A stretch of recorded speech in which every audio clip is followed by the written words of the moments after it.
तो चलो गाइस, मैंने आज का पूरा चार्ट दिखाता हूँ कि मैंने कब कब ट्रेड किया और कल का लिए भी मैंने क्या क्या प्लान किया है।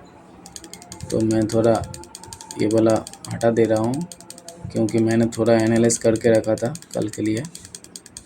थोड़ा रिमूव कर देता हूँ, रुको। हाँ, आ गया। तो मैंने क्या देखा, 15 मिनट के टाइम फ्रेम में निफ्टी 25,250 से सेलर्स इतने एक्टिव हो गया कि मार्केट नीचे की तरफ जाने लगा था अगले दिन। फिर मैं 5 मिनट में आता हूँ और मैं यहाँ पे देखता हूँ कि आज गैप अप हुआ था और गैप अप होने के बाद इंडिसेंट कुछ कैंडल यहाँ पर हुआ। फिर मैंने वेट किया कि अगर मार्केट ऊपर तरफ जाता कि 25,800 जहाँ पे कल सेलर्स एक्टिव हुआ था वहाँ पे ब्रेकआउट करके सपोर्ट लेके ऊपर जाता तो मैंने सी का कॉल ट्रेड लेता। और मैंने यहाँ पर देखा कि अगले दिन यहाँ से बायर्स बहुत ज़्यादा एक्टिव हो गए थे, जो 3 बार हुआ था, 1 बार, 2 बार और यहाँ पे 3 बार, जो आज गैप अप हुआ है। तो वहीं पे मैंने सपोर्ट एरिया ड्रॉ कर दिया था। तो जब मैंने एक कैंडल के बाद 2 कैंडल, 3 कैंडल के बाद चार कैंडल देखा कि मेरा सपोर्ट को ब्रेक कर रहा है और यहाँ पर क्लोज दे दिया, तभी मैंने एक तो ट्रेड बनाया था 25,200 का, जो कि 9:30 को मैंने लिया था। हाँ, 9:30 को ही लिया था और मेरा टारगेट था 70 का। मेरा टारगेट का लॉजिक भी बता दे रहा हूँ। यहाँ पे मेरा क्लोज हुआ, मतलब कैंडल क्लोज हुआ, कैंडल का नीचे का थोड़ा सा लो, मतलब 2-3 पॉइंट मैं छोड़ के रखता हूँ कि अगर यहाँ से घूम के जाता है तो टारगेट हिट हो जाए। तो मेरा एंट्री था शायद 37 या 38 पे और मेरा स्टॉप लॉस था 24 या 23 और मेरा टारगेट था 70। टारगेट का लॉजिक था अगले दिन यहाँ से बहुत बड़ा रेड कैंडल आने के बाद यहाँ पे जो थोड़ा बायर्स आया था वहाँ से फिर से यहाँ पे सेलर्स एक्टिव हो गया, तो मेरा ये वाला जगह मेरा टारगेट हो गया क्योंकि यहाँ से बहुत और सेलर्स एक्टिव हो गया था। तो मेरा फर्स्ट ट्रेड था 25,200 का 9:30 पर। 25,200 का 9:30 पे यहाँ पे मैंने ट्रेड लिया 37 पे और 70 का मेरा अप्रोक्सीमेट टारगेट हिट हो गया। फिर से मैंने वेट किया और मार्केट को एब्जॉर्ब किया कि मार्केट किधर जा रहा है किधर नहीं।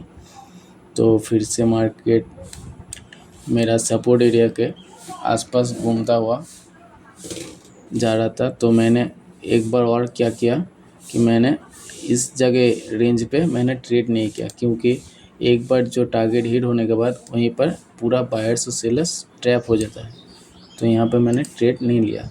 तो मैंने क्या किया, यहीं पर जो मेरा दूसरा सपोर्ट था, मतलब यहाँ तक टारगेट था, वहाँ पर जब ब्रेकडाउन हुआ बड़ा कैंडल रेड कैंडल से, दूसरा कैंडल में यहाँ पर ब्रेकडाउन हुआ 2:15 पे ना। हाँ, तो 2:15 के बहुत क्विक मूवमेंट आया था। मैंने यहाँ पे कुछ 30-40 के आसपास, यहाँ पे ब्रेकआउट के आसपास 40 की तरफ बाई किया था और मेरा टारगेट था 70, लेकिन इतना फास्ट मूवमेंट आया था कि मैंने 75 और 78 यहाँ पे तक कैच कर लिया था। मैं और भी होल्ड कर सकता था, यह 96 पर किया था, लेकिन मैंने 2:50 के बाद वो ट्रेड क्लोज़ कर दिया क्योंकि 3 बजे के बाद ट्रेड ट्रिक्सी हो जाता है। तो चलो गाइस, मेरा दोनों ट्रेड आज का लॉजिक भी बता दिया कि जब सपोर्ट ब्रेक किया तभी मैंने 2 ट्रेड लिया और ब्रेक भी करने का लॉजिक बड़ा रेड कैंडल था, रेड कैंडल से बड़ा रेड कैंडल से ब्रेकआउट किया तभी मैंने ट्रेड लिया। तो मेरा टारगेट था उसी कैंडल का लो और नेक्स्ट सपोर्ट मेरा सॉरी हाँ, तो मेरा आज का ट्रेड का पूरा हिसाब मैंने कर दिया। मेरा 2 ट्रेड लिया था 25,200 का, आप देख सकते हैं। 25,200 का पहले ट्रेड मैंने लिया था 37 पे और मेरा सेल किया था 70 रुपीज़ पे। और दूसरा ट्रेड मेरा फर्स्ट टारगेट का ब्रेकआउट पे मैंने लिया था, वो सेम स्ट्राइक प्राइस पे 40 के आसपास, और मेरा टारगेट 78 77 के पास हो गया था। तो कल के लिए हम लोग ट्रेड प्लान करते हैं। चलिए, तो कल का ट्रेड के लिए मैं थोड़ा रिमूव कर देता हूँ ये वाला।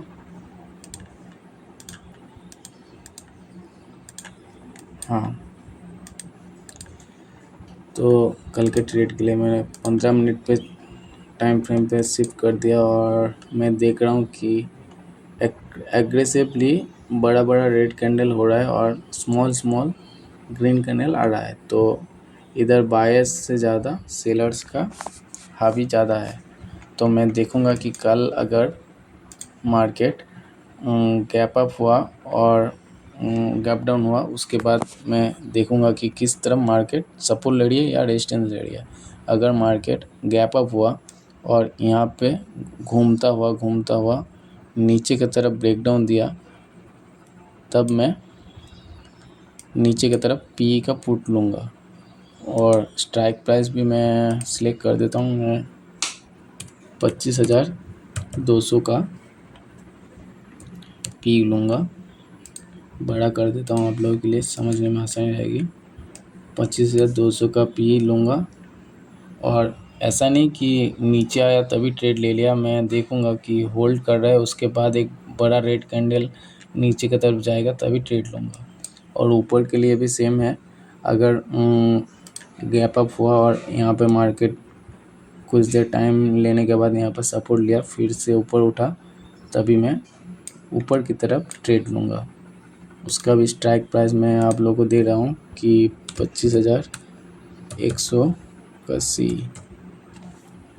मैं 100 पॉइंट का ज़्यादा ही strike price in the money ले रहा हूँ, क्योंकि अगर मार्केट थोड़ा सा भी साइडवेज रहता है तो प्रीमियम आपका जल्दी नहीं खाता है। थोड़ा सा प्राइस ज़्यादा रहेगा, जैसे कि 25,200 का प्रीमियम थोड़ा 160 रुपये का पड़ेगा, और 25,100 का, रुकिए,